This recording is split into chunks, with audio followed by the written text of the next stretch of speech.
नमस्कार। देश काल में आपका स्वागत है। मैं हूं मुकेश कुमार। दोस्तों, भारतीय वायुसेना के अध्यक्ष air chief marshal Amarpreet Singh ने मोदी सरकार को बेनकाब कर दिया है। मोदी सरकार ने सैन्य भक्ति, देशभक्ति वगैरह वगैरह का मुखौटा पहन रखा है, लेकिन air chief marshal Amarpreet Singh ने ये जता दिया है कि ये केवल कोरी भाषणबाजी है, केवल ये दिखावा है। असल में स्थितियां दूसरी हैं। स्थितियां दूसरी इसलिए हैं कि वायुसेना जिस तरह की चुनौतियों का सामना कर रही है, जिस तरह के संकटों से जूझ रही है, उनका कोई उल्लेख प्रधानमंत्री और उनकी सरकार नहीं करती है। न रक्षा मंत्री करते हैं, न रक्षा मंत्रालय करता है, और केवल दिखावा होता है सेना की बहादुरी का। सेना बहादुर है, इसमें कोई संदेह नहीं। हमारी वायुसेना ने बहुत अच्छा काम किया है, लगातार करती रही है, ये भी निर्विवाद है। लेकिन क्या केवल जय जयकार से कोई सेना मजबूत हो सकती है? दिखावटी जय जयकार से क्या सेना का मनोबल बढ़ सकता है? दरअसल air chief marshal Amarpreet Singh ने कई चीज़ें एकदम से सामने लाकर खड़ी कर दी हैं, और ये उन्होंने कोई दबे छुपे ढंग से नहीं कही है, घुमा फिरा कर नहीं कही है, बिल्कुल सीधे सीधे कही है, और रक्षा मंत्री के उपस्थिति में कही है। उन्होंने बिल्कुल दो टूक शब्दों में कहा है।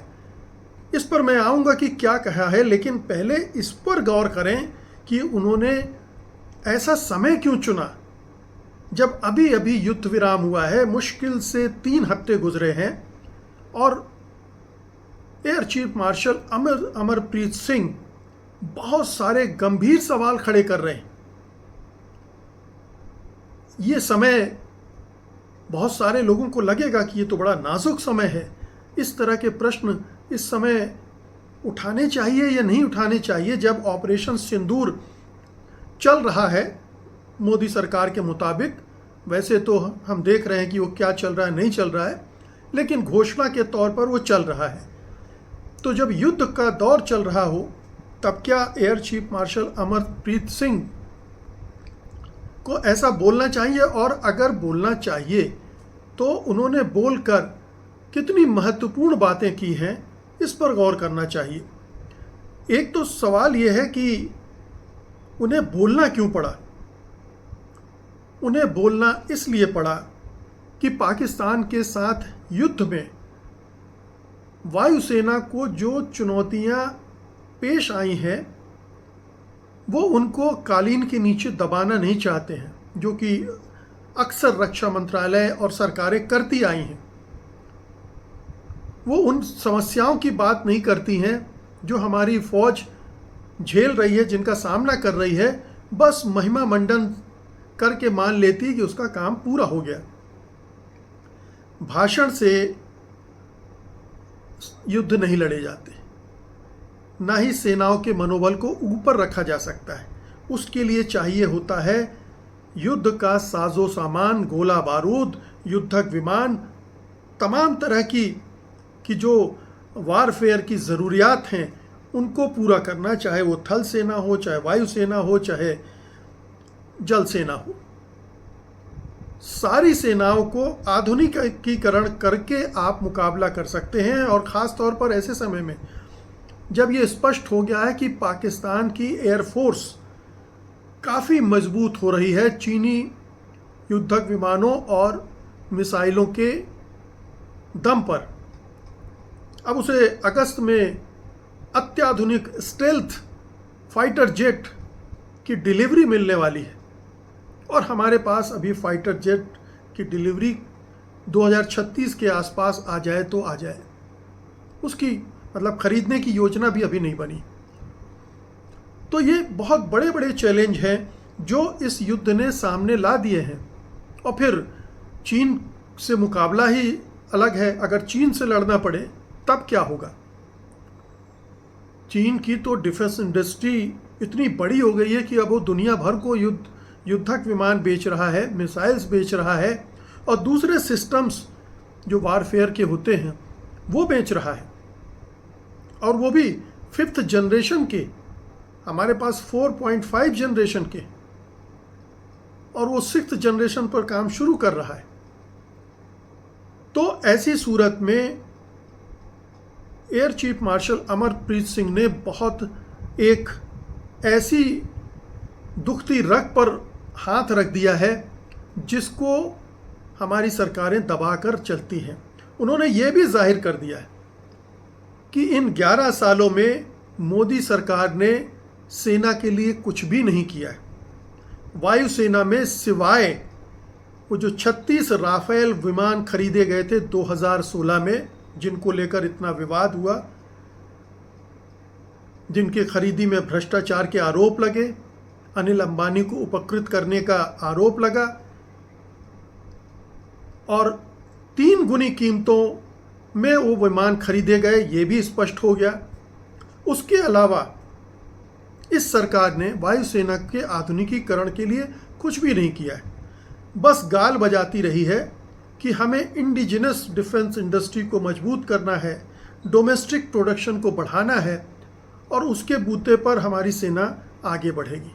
लेकिन हमारे जो अंदरूनी या डोमेस्टिक प्रोडक्शन है वो किस हालत पे है, उसी पर सबसे बड़ा सवाल किया है air chief marshal Amarpreet Singh ने।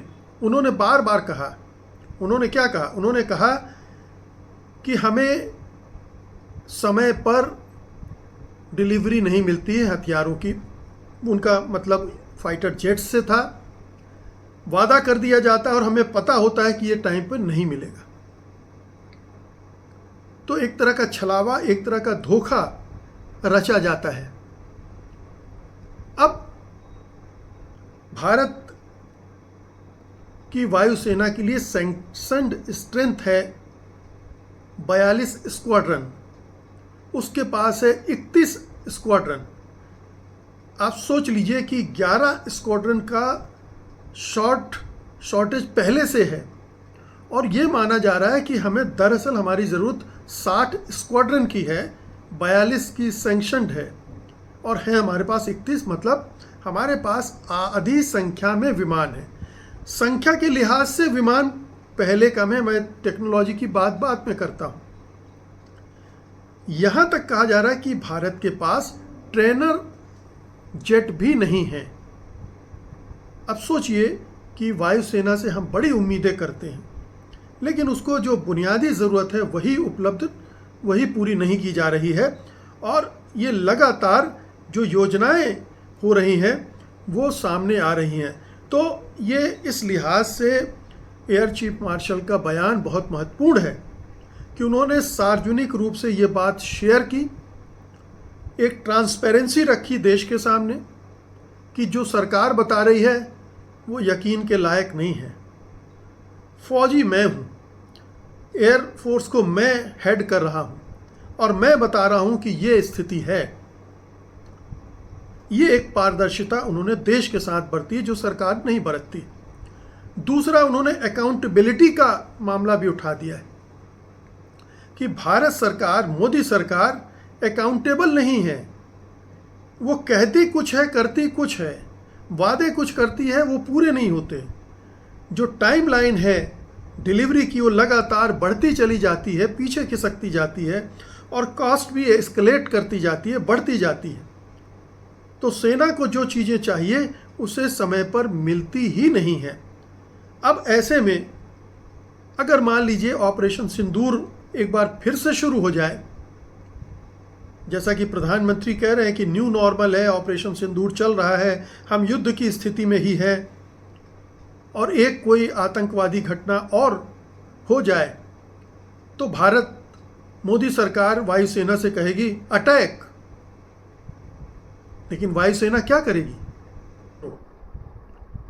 अब भारतीय वायुसेना के पास क्या विकल्प है? उसे निर्देश मानने पड़ेंगे, वो अटैक करेगी।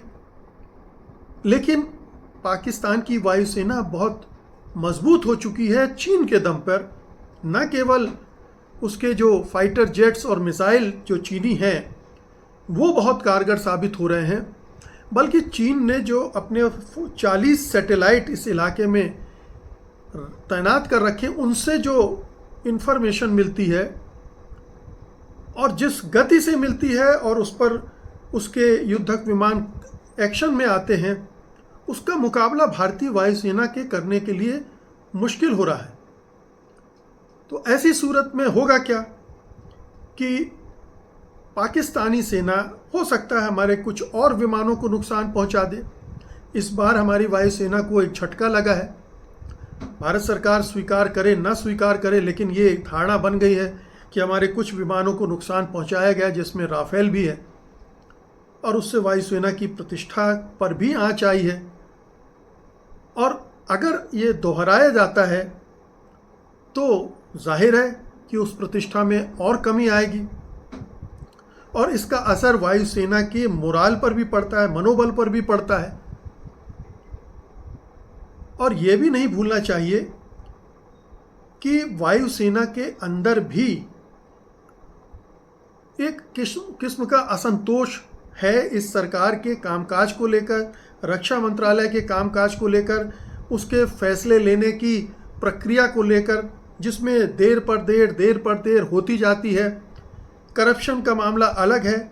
जाहिर है कि डील बहुत सारी होती हैं जिनमें करप्शन भी एक फैक्टर होता है। राफेल की डील में हम सब जानते हैं कि क्या कुछ हुआ है। तो ये तमाम चीज़ें हैं जो बताती हैं कि एयर चीफ मार्शल ने जो कहा है वो कितना संवेदनशील है, कितना गंभीर है। और हमारे प्रधानमंत्री जो रोड शो करने में लगे हुए हैं, चुनावी रैलियां करने में लगे हुए हैं, विपक्षी दलों, विपक्षी सरकारों को निशाना बनाने में लगे हुए हैं और झूठ पर झूठ बोलने में लगे हैं, उन्हें इस सब की कोई चिंता नहीं। इस दिशा में कोई काम वो नहीं कर रहे हैं। मैं आपको थोड़ी सी जानकारी दे देता हूं कि जो एयर चीफ मार्शल ने कहा है कि किन हथियारों और विमानों की आपूर्ति में देरी हो रही, वो कौन से हैं। एक है तेजस MK-1A।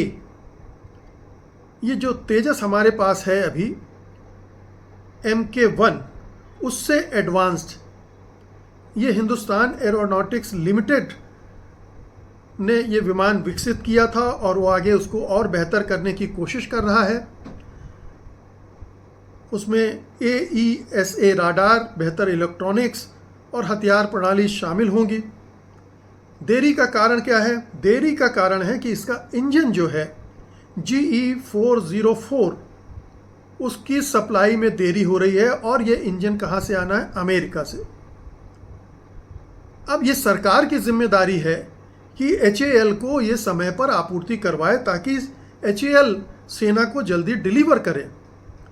उसे 83 विमानों का ऑर्डर 2021 में दिया गया था, लेकिन डिलीवरी बार बार देरी से हो रही है। 2024 में डिलीवरी शुरू हुई है और कहा जा रहा है कि 2029 तक खिंच सकती है। ये एक है। दूसरा है तेजस MK-2। अब ये और भी शक्तिशाली विमान है और इसमें एक दूसरा इंजन लगना है, वो भी अमेरिका से आना है, GE414। उसमें भी बहुत ही एडवांस्ड एवियोनिक्स और अधिक हथियार ले जाने की क्षमता होगी। देरी का कारण HAL का है, डिज़ाइन में जटिलताएं हैं, इंजन की जो सप्लाई है वो देरी से आ रही है और सरकार द्वारा बजट देने में भी कोताही की गई है, कमी कर दी गई है। तो अब प्रोटोटाइप का निर्माण और परीक्षण के चरण में ही अभी ये है। पहली उड़ान 2027 तक माना जा रहा है कि होगी और डिलीवरी 2031 तक, यानी 6 साल इंतज़ार करना पड़ेगा इस विमान के लिए। ये जो है पुराने जो MiG-29 हमारे पास हैं और मिराज 2000, उनको रिप्लेस करेगा। राफेल और दूसरे जो विदेशी विमान मंगाने की बात हो रही है। राफेल केवल 36 आए हैं। जो पहली डील हुई थी कांग्रेस के समय, जो डील हो रही थी वो 126 विमानों के लिए हो रही थी। हमारे प्रधानमंत्री महोदय झटपट गए, डील कर ली 3 गुना कीमत पर और इतने कम विमान लाए हैं। तो जाहिर है कि वो कमी बनी हुई है और देरी का अब और जो खरीदी करनी है उसकी में खरीद प्रक्रिया में लगातार देरी हो रही है। लागत को लेकर विवाद है। स्वदेशीकरण पर जोर दिया जा रहा है कि 114 विमानों के MRFA सौदे पर अभी तक ये 114 विमान और हैं जिनको मंगाया जाना है, उस पर अभी तक कोई सौदा नहीं हुआ है। सुखोई Su-30 MKI इस विमान की सप्लाई में भी बहुत देर हो रही है और उसके कारण तकनीकी एकीकरण में है, असेंबलिंग में है और बजट की कमी भी यहाँ है।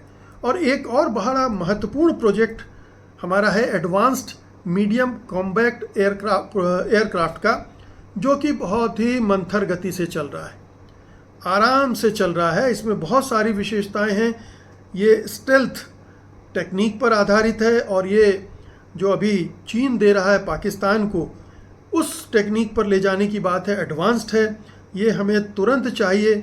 लेकिन ये जो योजना है, उम्मीद है कि 2026 तक इसका प्रोटोटाइप निर्माण होगा, फिर 2028 से 30 तक संभावित है कि इसकी पहली उड़ान जांची परखी जाएगी और 2036 में इसकी डिलीवरी शुरू होगी। यानी पाकिस्तान जिस टेक्नोलॉजी का विमान 2025 में हासिल कर रहा है, वो हमारी वायुसेना को 2036 तक मिलेगी। अब आप ये देख लीजिए कि इतनी सारी चुनौतियां वायुसेना के सामने हैं और इस सरकार का रवैया भी सामने है। अब ये सरकार नेहरू, इंदिरा और दूसरी सरकार को गालियां देना, कोसना, इसी पे लगी रहेगी। जो भी कमियां हैं सब उनकी हैं, आपकी केवल बहादुरी है। आपने 11 साल तक क्या किया, क्या कर रहे हैं, इसका हिसाब किताब कौन देगा? आप अग्निवीर जैसी एक घटिया योजना लाते हैं जो हमारी सेना को कमज़ोर कर रही है। आप अड़े रहते हैं और इस युद्ध में भी माना जा रहा है कि अग्निवीरों की वजह से भी समस्या पैदा हुई। तो air chief marshal Amanpreet Singh ने इस देश पर एक बड़ा एहसान किया है। उनको सलाम किया जाना चाहिए कि उन्होंने इतनी हिम्मत दिखाई है कि इस मौके पर खड़े होकर सरकार को नंगा कर दिया।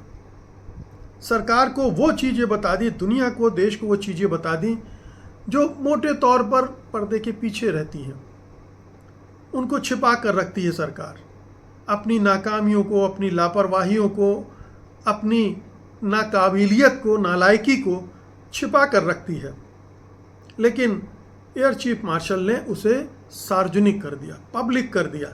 अब सबको पता है और पता होना चाहिए, क्योंकि कभी अगर वायुसेना किसी मोर्चे पर फेल होती है तो उसके लिए केवल वायुसेना को दोष देना ठीक नहीं होगा। उसके लिए ऐसी निकम्मी नाकारा सरकारें भी जिम्मेदार हैं जो इस पूरे जो सपोर्ट चाहिए हमारी सेनाओं को, उसको देने में नाकाम रही हैं। ये एक बहुत बड़ा सबक एयर चीफ मार्शल ने हम सबको सिखा दिया है। धन्यवाद उनका, धन्यवाद आप सबका।